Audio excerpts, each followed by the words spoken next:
Okay, let us start today's topic, that is total probability theorem or and Bayes theorem. Our topic is total probability theorem.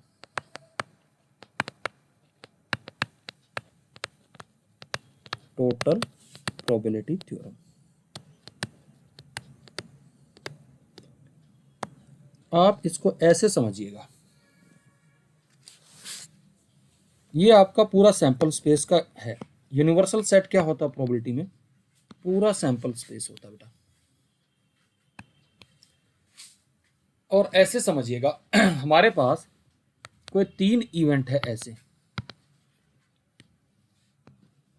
3 से ज्यादा भी हो सकते हैं, 3 से कम भी हो सकते हैं। B1, B2 एंड B3, ये 3 इवेंट है। और इन इवेंट पे कंडीशन क्या है? इन तीनों में आपस में कुछ भी कॉमन नहीं है, nothing is common.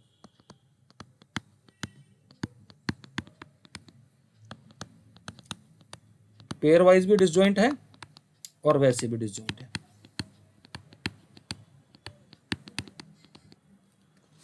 But in तीनों का जो यूनियन है वो एक सैंपल स्पेस के बराबर है।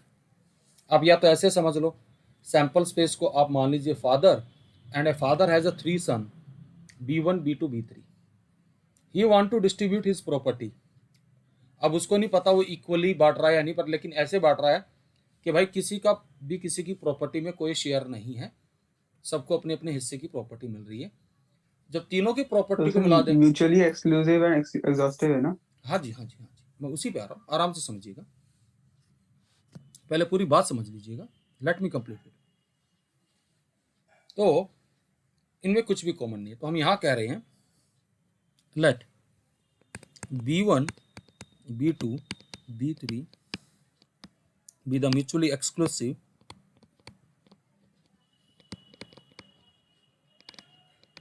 and exhaustive event।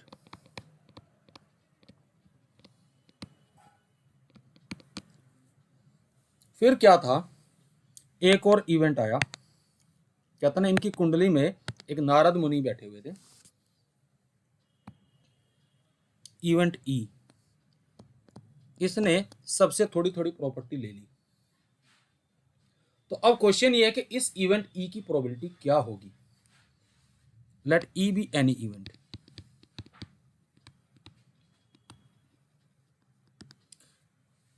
तो देखिए, इसको मैं एक डिजाइन करता हूं दूसरे तरीके से, आराम से समझिएगा। इसको स्टडी करने का तरीका, यहां 2 तरह के इवेंट्स होंगे, एक तो इनिशियल इवेंट्स, दूसरा आपका फाइनल इवेंट। आपके इनिशियल इवेंट क्या थे? B1, B2, B3। फिर फाइनल इवेंट क्या है? E। एक बात का जो विशेष ध्यान रखना है, जब भी आप प्रोबेबिलिटी का क्वेश्चन करेंगे, always choose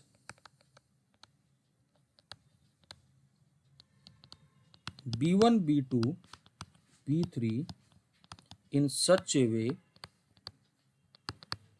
that sum of their probability is 1, क्योंकि म्यूचुअली एक्सक्लूसिव एंड एग्जॉस्टिव है, तीनों की प्रॉपर्टी का शेयर 1, यानी सैंपल स्पेस। तो हम यहां क्या करते हैं, पहले आपने यहां B1 की प्रोबेबिलिटी निकाल ली, समझने की कोशिश कीजिएगा। B2 की प्रोबेबिलिटी निकाल ली सेपरेटली, आप ऐसा करेंगे क्वेश्चन में। अब ये इवेंट ई है, यहां से हमने एक एरो ड्रॉ किया और यहां आए। कौन सा इवेंट पहले हो चुका है? B1। तो यहां आप निकालेंगे प्रोबेबिलिटी E गिवन B1। यहां से भी आप एक एरो बनाएंगे और एरो यहां आएगा, तो यहां पर प्रोबेबिलिटी E गिवन B2 निकालेंगे। फिर यहां से भी एक एरो रन करेंगे और यहां से निकालेंगे प्रोबेबिलिटी E गिवन B3। हमारा मकसद क्या था?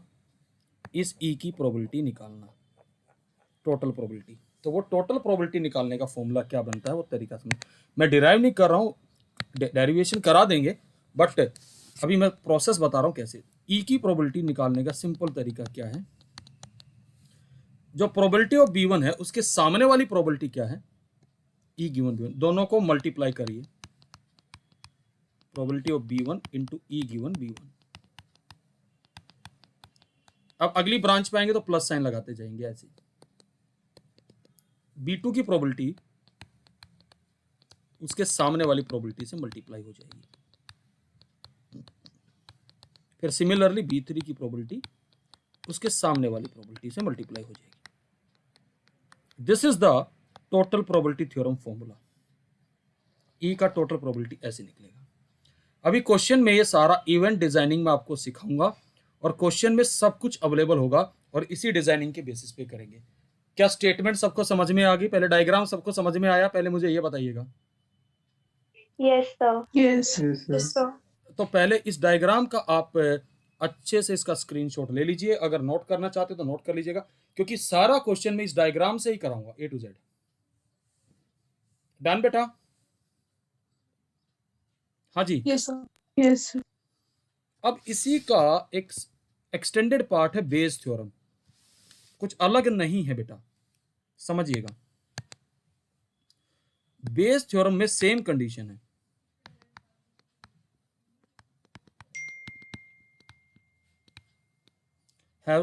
Same condition. यहां आपसे पूछेगा व्हाट इज प्रोबेबिलिटी ऑफ, उल्टा पूछेगा, B1 गिवन ई। अब उल्टी कंडीशन पूछ रहा, तो इसका निकालने का तरीका क्या था अगर आपको याद हो, ये आपका आएगा probability of B1 into probability of E given B1 upon total probability of E.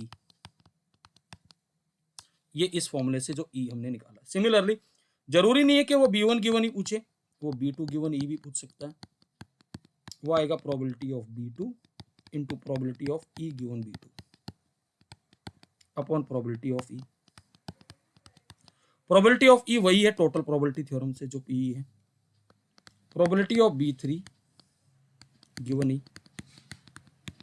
Probability of B3 into E given B3 upon probability of E. ये टोटल प्रोबेबिलिटी है।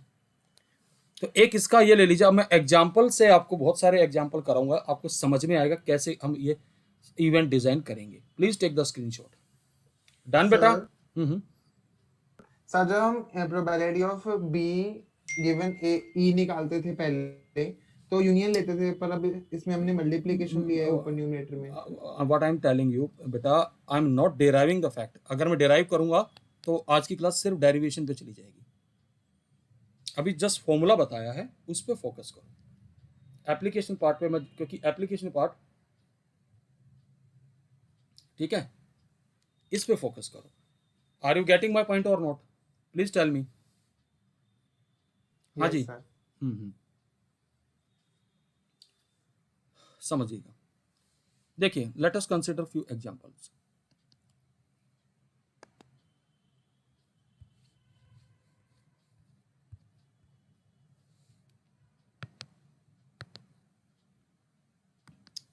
अब आराम से समझिए, क्वेश्चन पढ़ लीजिएगा। आपकी स्क्रीन पे क्वेश्चन है, और मैं यहां कुछ कीवर्ड्स भी मार्क करूंगा। ए bag contain 3 red ball and 4 black balls. 2 bag हैं, बैग 1 में 3 रेड बॉल है, 4 ब्लैक बॉल है। Another bag, that is bag 2, contain 5 red and 6 black ball. One ball is drawn at random from one of the bag and it is found to be red. Find the probability it was drawn from bag 2. Keywords यहां मैं बता रहा हूं, question को उल्टा पढ़िए, reverse direction से जाइए। फाइंड द प्रोबेबिलिटी, इस पे फोकस कीजिए। Find the probability it was drawn from bag 2।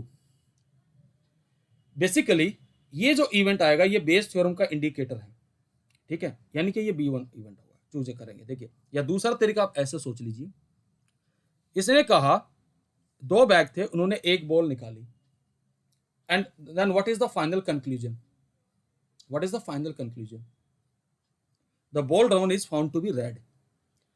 दूसरी चीज आप ऐसे सोचिएगा, हमें दो तरह के इवेंट यहां डिजाइन करने हैं।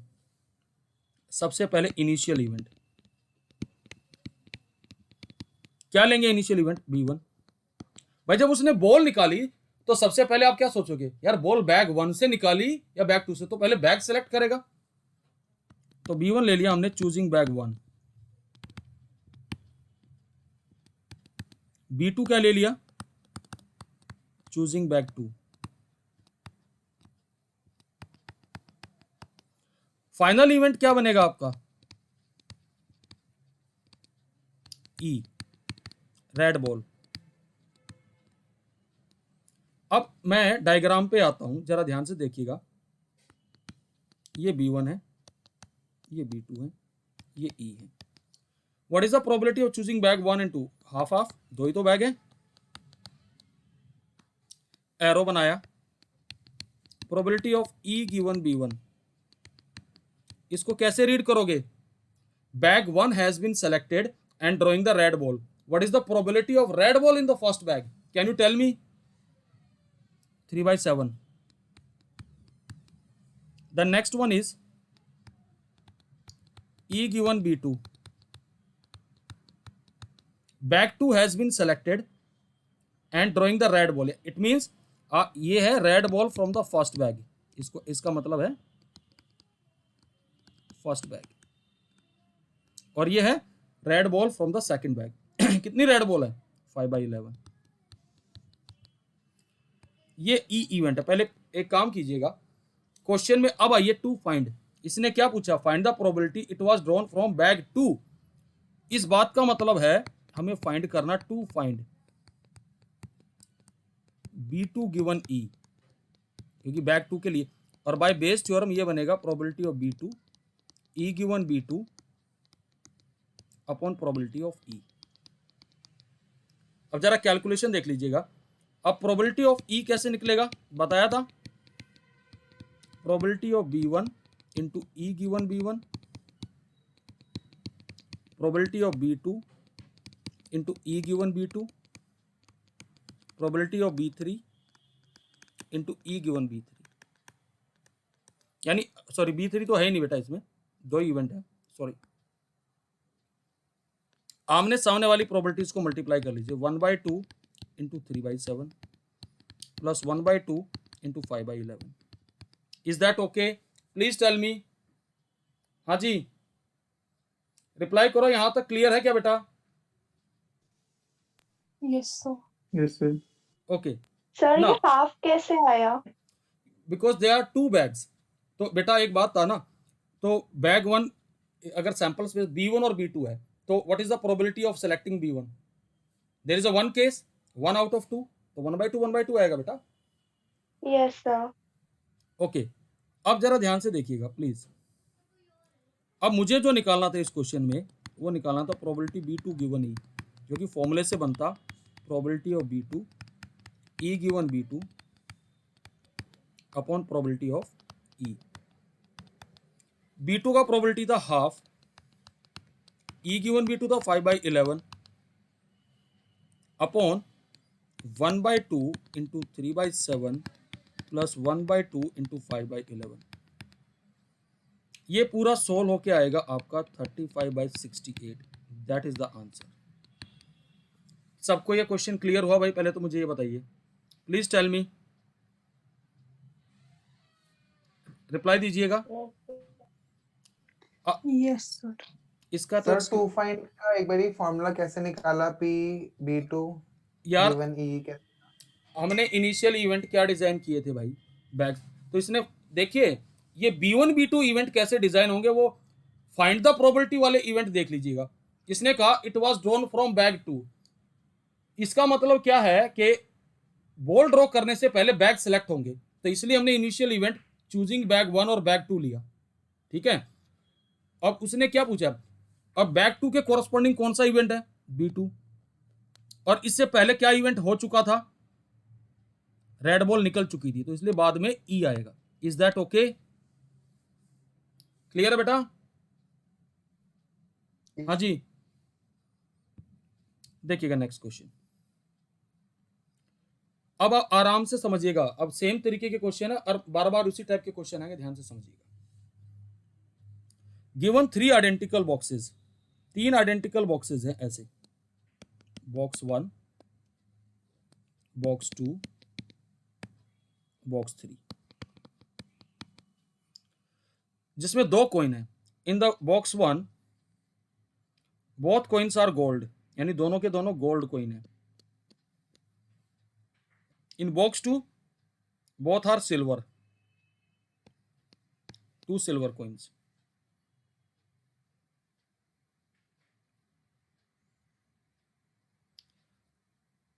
And in the box 3 there is a 1 gold and 1 silver.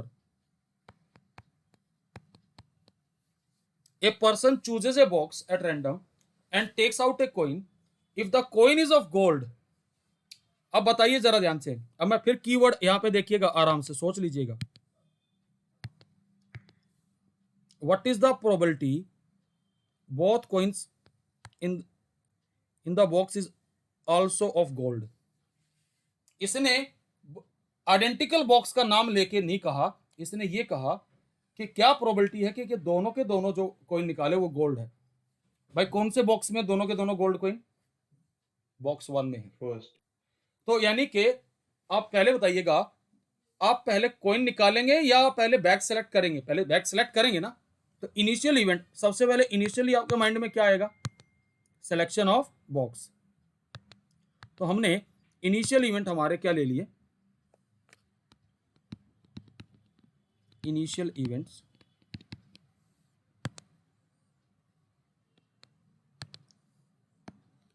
B1 ले लिया, बॉक्स 1, B2 ले लिया सेलेक्टिंग बॉक्स 2, B3 ले लिया बॉक्स 3। फाइनल इवेंट कोई बता सकता है क्या आएगा? What is the final event? उसने कहा ये person chooses a box at random and take out a coin. अब उसने कहा if the coin is of gold. यार if the coin is of gold इसका मतलब फाइनली उसने क्या निकाला? Gold coin. तो ई इवेंट आपका फाइनल इवेंट गोल्ड कॉइन। अब मैं डायग्राम बना रहा हूं, B1, B2, B3 या E। क्या प्रोबेबिलिटी आएगी? 3 बॉक्स है, 1/3 1/3 आएगी सबकी। Please tell me Yes, sir. Yes, sir. Probability E given B1। Box 1 is selected and the probability of gold coin कितना आएगा? 1, क्योंकि दोनों ही गोल्ड है। तो ठीक है, Yes, sir. Probability Sir, E zero. Given B2 gold coin 0, क्योंकि कोई है ही नहीं। E गिवन B3 1/2, यानी कि गोल्ड कॉइन फ्रॉम बॉक्स 3 आ जाएगा। ठीक है, अब क्वेश्चन में क्या निकालना, यहीं से देखिएगा, टू फाइंड क्या निकालना भाई? प्रोबेबिलिटी B1 गिवन E, जो कि किसके बराबर आएगी? Probability of B1 E given B1 upon total probability E। Total probability क्या आएगा इस केस में भाई? आप फॉर्मूला लिखेंगे जब पेपर में करेंगे, probability of B1 E given B1, probability of B2 E given B2, probability of B3 E given B3। जो हमें फाइंड आउट करना है उसको सीधा लिख देते हैं। तो probability of B1 given E is probability of B1 E given B1 upon probability of E। So now let us substitute the values. अब तो आपको खाली वैल्यूज ही सब्स्टिट्यूट करनी है भाई। हाँ जी, देखिएगा जरा ध्यान से, क्या आएगा? 1/3 into 1 upon 1/3 into 1 plus 1/3 into 0 plus 1/3 into 1/2। and that simplifies to 2/3. That is the final answer. Clear है बेटा? Please tell me. Yes, sir. तो इसका स्क्रीनशॉट ले लीजिएगा.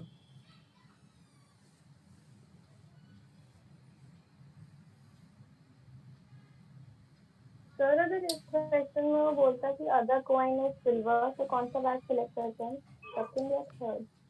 क्या अगर वो ये कहता, देखिए सबसे पहली बात, या तो वो कहता both the coins are silver, in the box कहता ना what is the probability that other coin in the is silver, अगर एक उसने गोल्ड का एक सिल्वर का तो फिर थर्ड बैग होता. अगर ये कहता अदर कॉइन, अगर यहाँ गोल्ड, देखिए पहले समझिए क्वेश्चन ऐसे बनता, if the coin is of gold और फिर ये कह देता what is the probability that other coin is of silver, तो फिर कौन सा बॉक्स होता? कौन सा बॉक्स होता? 3 होता. थर्ड. थर्ड. अगर क्वेश्चन में अब ये होता if the coin is of silver what is the probability that other coin is also silver, फिर कौन सा होता? Second. बस वो लैंग्वेज के ऊपर बेटा सारा. ठीक है. सर बोलो. सर पेपर में हमें ये इवेंट का डायग्राम और ये- इनिशियल इवेंट और फाइनल इवेंट स्पेसिफाई करने पड़ेंगे. बिल्कुल, और एक एक इवेंट लिखना पड़ेगा बिगर डिफाइन किए हुए इवेंट के. B1 इवेंट क्या है, B2 क्या है, B3 क्या है, ये नहीं लिखा, मार्क्स अवार्ड नहीं होंगे. समझ में आ रही बात? सर ये डायग्राम भी. हाँ देखिएगा नेक्स्ट क्वेश्चन. मैं अभी 18 से पहले सर और आता कितने मार्क्स का ये वाला क्वेश्चन? यार ये क्वेश्चन आएगा तेरा 4 मार्क्स का केस स्टडी. इधर देखो आराम से. केस स्टडी भी आ सकता है और वैसे भी अगर देखा जाए तो 5 मार्क्स में तो पूछा नहीं जाएगा. Most probably we are expecting is of 4 marks. देखिए ये बड़ा अच्छा क्वेश्चन है और अब की बार की केस स्टडी इसी टाइप के क्वेश्चन की बनी हुई है. कहता है in a factory which manufacture bolts machine A, B and C manufacture respectively 25%, 35% and 40% of the bolts. कहता of their output 5,4 and 2% are respectively defective bolt. कहता है bolt is drawn at random from the product and is found to be defective. अब आप बात समझ रहे हैं. Final event क्या दिख रहा है आपको, बताइए जरा. Defective bolt. फिर इसने पूछा what is the probability it is manufactured by machine B. एक बात बताइएगा, अब इसकी डिजाइनिंग कैसे करेंगे क्वेश्चन की वो समझ लीजिएगा. Just try to understand the designing part. पहले इनिशियल इवेंट, एक काम करिए, जो शुरू में परसेंटेज दे रखी है 25, 35, 40, इन सब का एडिशन करिए. कितना आ रहा भाई, करो जरा एडिशन. 100. तो अब 100 आ रहा है ना, यानी सैंपल स्पेस में 100 बोल्ट की बात हो रही. B1 ले लिया, bolt manufactured by machine A.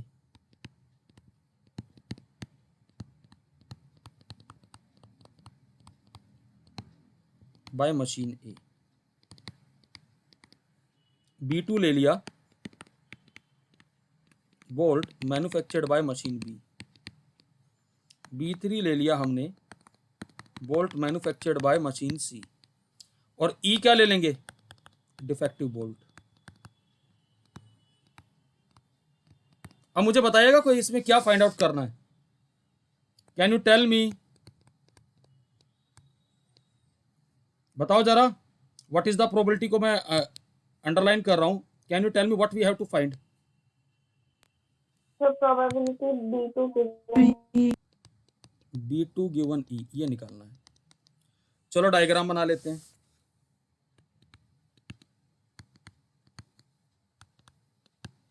यहाँ E आ गया.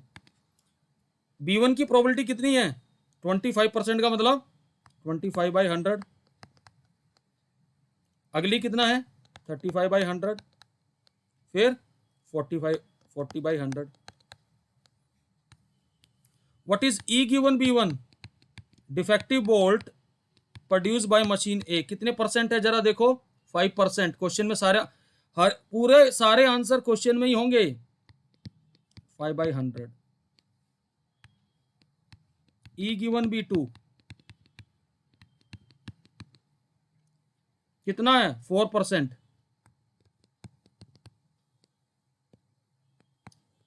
E गिवन B3 ये कितना है भाई 2%। अब प्रोबेबिलिटी ऑफ E इसका फॉर्मूला लिखोगे पेपर में जरूर और लिखोगे by total probability theorem. Probability of B2 E given B2 probability of B3 E given B3। हमें निकालना है probability of B2 given E जो कि आएगा probability of B2 E given B2 upon probability of E। B2 का probability कितना है भाई 35/100। E गिवन B2 कितना है 4/100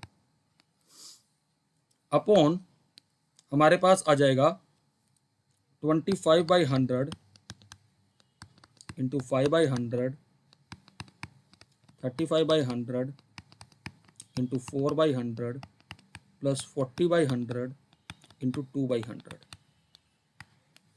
इसको आप सिंप्लीफाई करेंगे एंड दैट सिंप्लीफाइज टू, देखिए कितना आ रहा है, कितना बनेगा भाई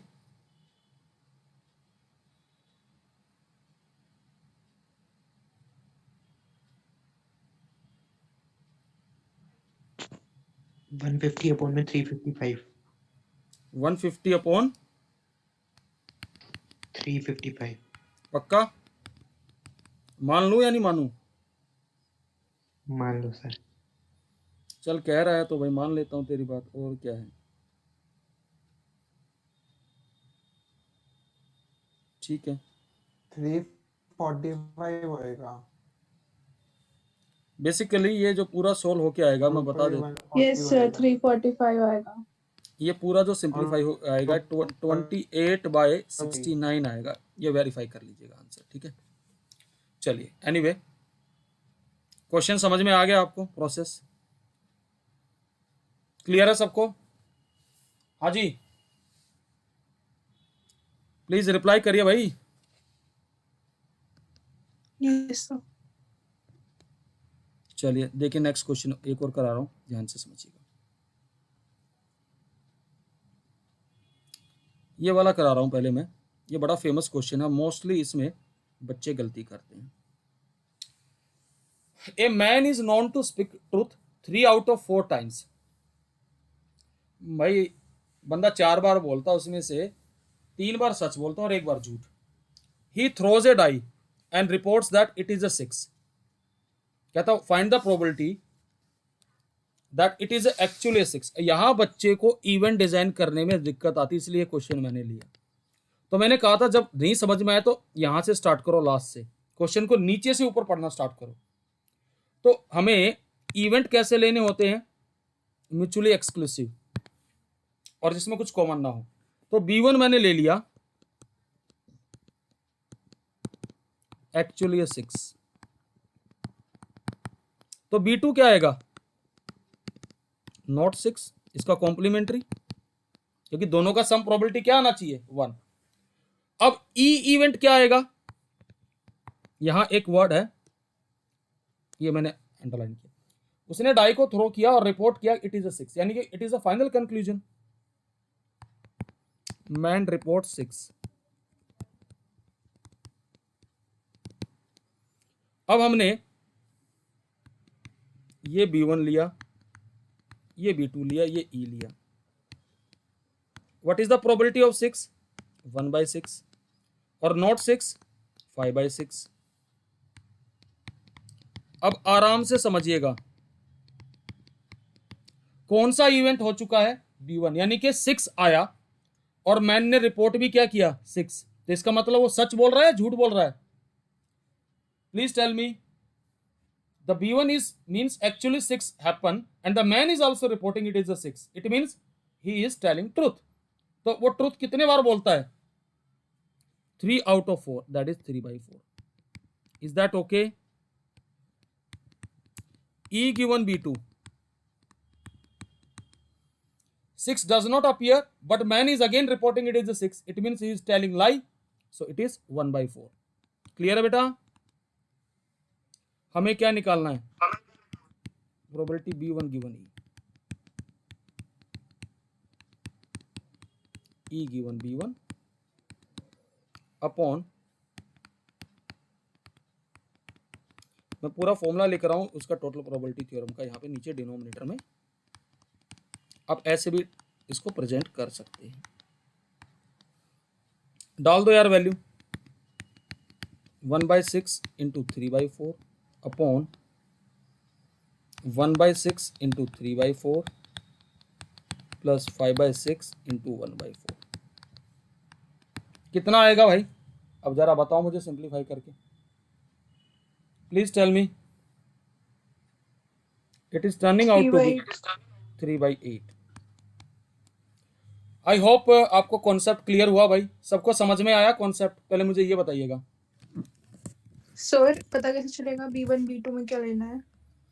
मैंने right in the beginning I am telling you कि B1 B2 आपको ऐसे चूज करना है कि उनकी प्रोबेबिलिटीज का सम 1 आना चाहिए। एंड मोर ओवर मैंने आपको हर एक क्वेश्चन में एक अंडरलाइन भी करके बताया बेटा, अगर आपने उस अंडरलाइन को ध्यान से देखा हो